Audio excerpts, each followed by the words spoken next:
రాష్ట్రంలో ఒక విపరీతమైన పరిస్థితి, ఒక వైపరీత్యం వచ్చావా.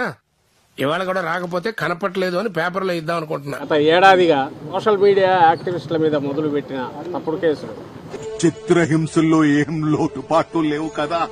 ఈ ప్రభుత్వం వచ్చిన తర్వాత పెట్టి వారికంటే అత్యంత బలహీనమైన దీంట్లో ఉండే సోషల్ మీడియా యాక్టివిస్టుల మీద.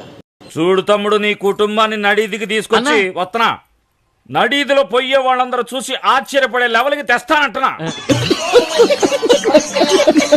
సోషల్ మీడియా యాక్టివిస్టులు అనగానే దానికి చాలా ఇవి వస్తాయి.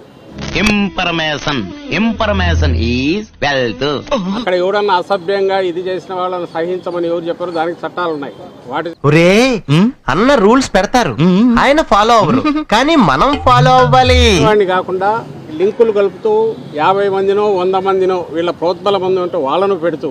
Like your sincerity sir. నేను కూడా లైక్ చేస్తాను. నువ్వు పోస్ట్ ఆఫీస్ మూసేస్తే వందలాది యాక్టివిస్టులను, సింపథైజర్లను, మాతో సంబంధం లేని వాళ్ళను కూడా, అబద్ధం ఇప్పుడు నిజం మాట్లాడుకుందామా, పోస్టులు పెట్టని వాళ్ళను 5 ఏళ్ల క్రితం 10 ఏళ్ల క్రితం కూడా తీసి అక్రమంగా కేసులు పెట్టి.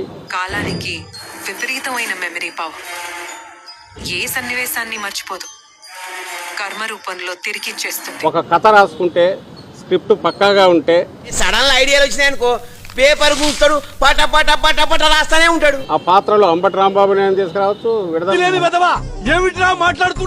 రజనీ నేను తీసుకురావచ్చు, అంటే అన్నాడు గాని ఆ ఊహ ఎంత బాగుంది. నాగార్జున నేను తీసుకురావచ్చు, ఇంకోరు నేను తీసుకురావచ్చు.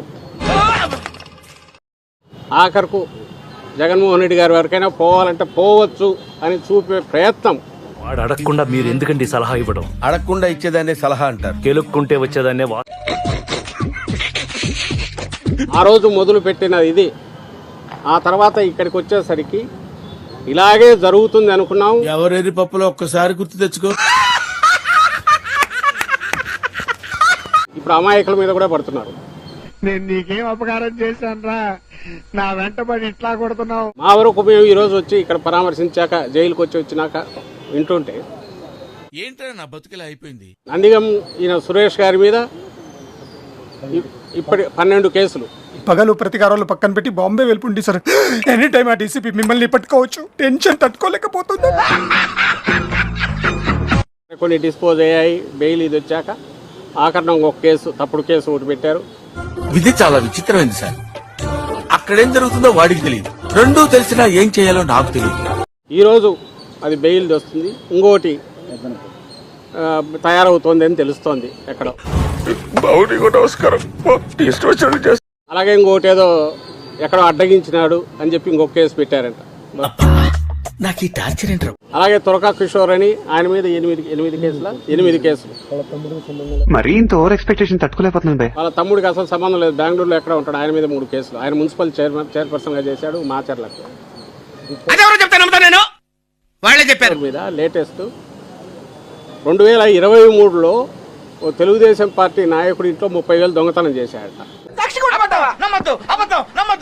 దొంగతనం అని 30,000 రూపాయలు మున్సిపల్ చైర్మన్ పై ఇంట్లో దొంగతనం చేశాడు. అంటే తెలియక అడుగుతున్నాను, ఇదో బతుక చెప్పండి. బియాండ్ రీజన్ చెప్పేది నమ్ముతారా లేదా కూడా ఇప్పుడు పట్టించుకోవట్లా. ఏంటి బాబన్న ఇక్కడ వచ్చి మాట్లాడుతుండగానే మీ జోబులో ఇది ఈయన తీసాడనో, అక్కడేదో లాగాడనో, తీసైనా ఇంకో జోబులోంచి ఈయన తీసాడనో కేసు పెట్టేయచ్చు. దొబ్బిందా నీకు? వాడు కాదు ఇష్టం వచ్చినట్టు మాట్లాడుతున్నాడు. 2 ఏళ్ల తర్వాత పెట్టచ్చు, 5 ఏళ్ల తర్వాత పెట్టచ్చు.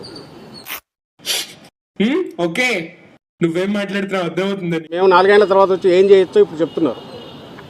కళ్ళు మూసుకొని కళ్ళు తెరిచేసరికి మరో 3 సంవత్సరాలు కూడా అయిపోతే వచ్చేది మన ప్రభుత్వమే. వచ్చాడా? రాలేదురా. చెప్పానా? ఇదేనా సినిమానా? అది ఎలకాలం సాగదు. ఎరా అంతా బానే ఉందా లేక దయ్యమేమైనా?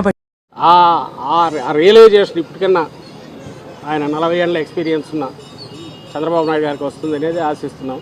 చెప్పవే, నేను వింటాను కదా. ఓ చెప్పే. ప్రజల గుండెల్లో, కోట్లాది మంది ప్రజల్లో అభిమానం కూడుగట్టుకుని సంపాదించుకున్న పార్టీగా వైఎస్ఆర్సీపీ ఫేస్ చేస్తుంది.